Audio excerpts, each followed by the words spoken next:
ಆಗಮಿಸುತ್ತಿದ್ದಾರೆ.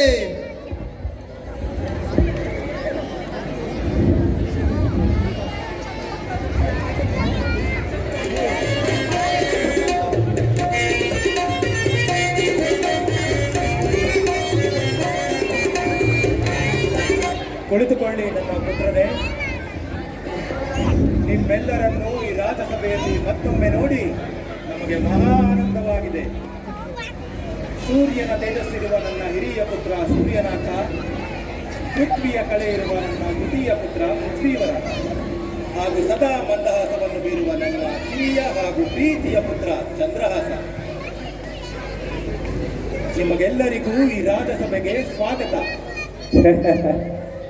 ಮಹಾರಾಜರೇ, ಮಹಾಮಂತ್ರಿಗಳಾದ ನಾವು ಕೂಡ ಉಪಸ್ಥಿತರಿದ್ದೇವೆ. ಮಹಾಮಂತ್ರಿಗಳೇ, ಕುಳಿತುಕೊಳ್ಳಿ. ನೋಡಿದ ಮುಖವನ್ನೇ ಎಷ್ಟು ಬಾರಿ ನೋಡಲಿ ನಾನು. ನಮಗಿಂದು ನಮ್ಮ ಮಕ್ಕಳ ಶೌರ್ಯ ಪ್ರತಾಪಗಳನ್ನು ತಿಳಿದುಕೊಳ್ಳುವ ಹಂಬಲವಾಗಿದೆ. ಅವರ ಗುಣಗಾನವನ್ನು ಮಾಡುವಿರೇ? ಮಹಾಮಂತ್ರಿಗಳೇ, ಅದು ಪ್ರತಾಪವೋ ಪ್ರಪಾತವೋ? ಏನು ಯುವರಾಜರೇ, ಅಷ್ಟೂ ತಿಳಿದಿಲ್ಲವೇ? ಅದೆರಡು ತದ್ವಿರುದ್ಧ ಪದಗಳು. ನಿಮಗೆ ಸಮಯ ಬಂದಾಗ ಅದರ ಅರ್ಥ ಹೇಳಿಕೊಡುವೆ. ಓ ಹಾಗೋ? ಆಗಲೇ ಆಗಿಬಿಡಿ.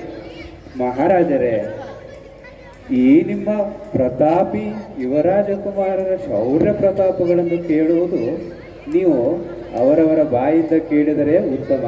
ಹಾಗೆಯೋ? ಹಾಗೆಯೇ ಆಗಲಿ. ಸೂರ್ಯನಾಥ, ಹೇಳುವಂತವನಾಗು. ಅಪ್ಪಾಜಿ, ನನ್ನನ್ನು ಕತ್ತಿ ಒರೆಸಲಿ ಮೀರಿಸುವವರು ಹಿಂದೆ ಯಾರು ಹುಟ್ಟಿಲ್ಲ, ಮುಂದೆ ಯಾರು ಹುಟ್ಟುವುದೂ ಇಲ್ಲ ಅಪ್ಪಾಜಿ. ಯಾರಾದರೂ ಶತ್ರುಗಳು ನಮ್ಮ ರಾಜ್ಯವನ್ನು ನುಸುಳಲು ಬಂದರೆ ಅವರ ರುಂಡಗ ಚೆಂಡಾಡಿ ಬಿಡುತ್ತೇನೆ ಅಪ್ಪಾಜಿ. ಅಲೆ ಪುತ್ರ ಅಲೆ. ಪೃಥ್ವೀವರ, ನೀನು ಹೇಳು.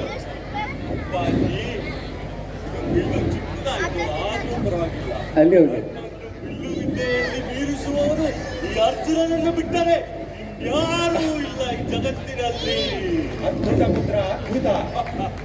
ಪುತ್ರ ಚಂದ್ರಹಾಸ, ಒಮ್ಮೆ ನನ್ನ ಬಿಲ್ಲಿನ ಗುರಿಯನ್ನು ನೋಡಿ ಏಕಲವ್ಯನು ಬೆರಗಾದನು ಅಪ್ಪಾಜಿ. ಯುವರಾಜರೇ, ನಿಮ್ಮ ಗುರಿ ಅತ್ತ ಕಡೆ ಅಲ್ಲ, ಇತ್ತ ಕಡೆ. ಅತ್ತ ಕಡೆ ಅಲ್ಲ, ಇತ್ತ ಕಡೆ. ಹೀಗೆ ಹೇಳ್ತಾ ಹೋದರೆ ನನ್ನ ಪ್ರತಾಪದ ಮಹಿಮೆ ಒಂದು ದಿನಕ್ಕೂ ಮುಗಿಯುವುದಿಲ್ಲ ಅಪ್ಪಾಜಿ. ಭಲೆ ಪುತ್ರ. ಪುತ್ರ ಚಂದ್ರಹಾಸ, ನೀನು ಹೇಳು.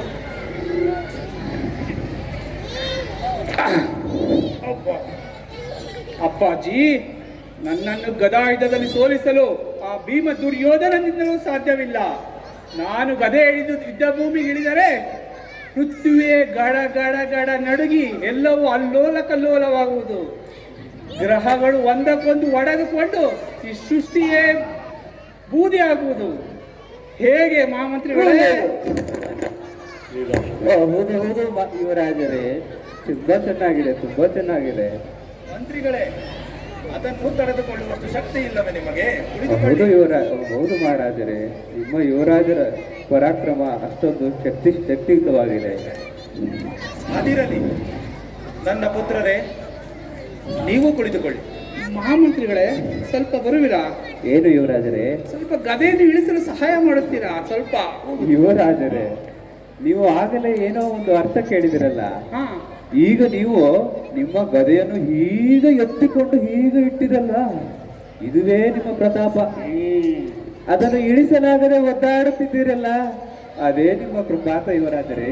ಸೈನಿಕ, ಹೇಳಿದಷ್ಟು ಮಾಡಿ ಮಹಾಮಂತ್ರಿಗಳೇ, ಗದೆಯನ್ನು ಇಳಿಸಿ ಸಹಾಯ ಮಾಡು.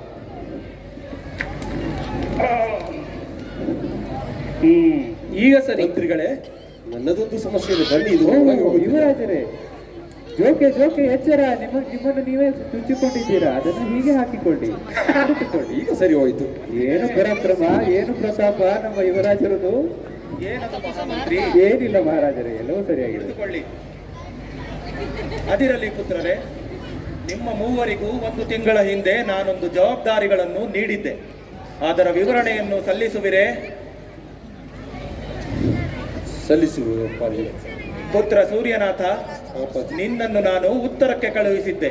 5 ಜನ ಗುಪ್ತಚರರೊಂದಿಗೆ ಗಡಿಯನ್ನು ನುಸುಳುತ್ತಿದ್ದಾರೆ ಯಾರಾದರೆಂದು ನೋಡಿಕೊಂಡು ಬಾ ಎಂದು. ಅದರ ವಿವರಣೆಯನ್ನೊಮ್ಮೆ ನನಗೆ ನೀಡು. ಅಪ್ಪಾಜಿ, ನಾನು ಗಡಿಯನ್ನು ಕಾಯಲು ಹೋಗಿದ್ದೆ. ಅಲ್ಲಿ ಸೈನಿಕರು ಯಾರೋ ನಮ್ಮ ಜೊತೆ ಬಂದವರು ಸೈನಿಕರಲ್ಲ ಅಪ್ಪಾಜಿ, ಅವರು ಹೊರಗಡೆಯಿಂದ ಬಂದವರು ಸುಳಿದವರು, ಅವರನ್ನೆಲ್ಲ ರುಂಡ ಚೆಂಡಾಡಿ ಬಿಟ್ಟೆ ಅಪ್ಪಾಜಿ. ಮತ್ತೆ ಒಂದು ಕ್ರಿಮಿ ಕೀಟವು ನಮ್ಮ ರಾಜ್ಯದೊಳಗೆ ನುಡಿಸಿರಲ್ಲ ಬೀಳಲಿಲ್ಲ ಅಪ್ಪಾಜಿ ನಾನು. ಭಲೆ ಭಲೆ ಪುತ್ರ ಪೃಥ್ವೀವರ, ನಿನ್ನನ್ನು ನಾನು ಅರಣ್ಯ ಪ್ರದೇಶಕ್ಕೆ ಕಳುಹಿಸಿದ್ದೆ, ಅಲ್ಲಿನ ರಾಜದ್ರೋಹಿ ದರೋಡೆಕೋರರನ್ನು ಹಿಡಿದು ತಾ ಎಂದು. ಅದರ ಬಗ್ಗೆ ನಮಗೆ ತಿಳಿಸು. ನಾನು ಬೇಟೆಯಾಡುವಲ್ಲಿ ನಿರತನಾಗಿದ್ದೆ. ಅಲ್ಲಿ ಒಂದು ಕಾಡು ಗಂಡರ ಸುಳಿವೇ ಇಲ್ಲ. ಬಹುಶಃ ನನ್ನ ಬಾಣದ ಗುರಿಗೆ ಅವರು ಸಂಹಾರ ಆಗಿರಬೇಕು ಅಥವಾ ಓಡಿಗೋಗಿರಬೇಕು. ಅದ್ಭುತ ಅದ್ಭುತ ಪುತ್ರ. ಅದಿರಲಿ, ನಿನ್ನ ಬೇಟೆಯ ಸಾಹಸಗಾಥೆ ನಮ್ಮವರೆಗೂ ಬಂದು ತಲುಪಿದೆ. ಹೇಳುವಂತವನಾಗೂ ಅದ್ಯಾವ ಪ್ರಾಣಿಗಳನ್ನು ನೀನು ಬೇಟೆಯಾಡಿದೆ ಎಂದು. ಕೇಳಲು ಇಚ್ಛಿಸುತ್ತೇನೆ ಅಪ್ಪಾಜಿ. ಹುಲಿ, ಸಿಂಹ, ಕಾಡು ಕೋಣ ಇವೆಲ್ಲವನ್ನು ಬೇಟೆಯಾಡಲು ಹೋದೆ.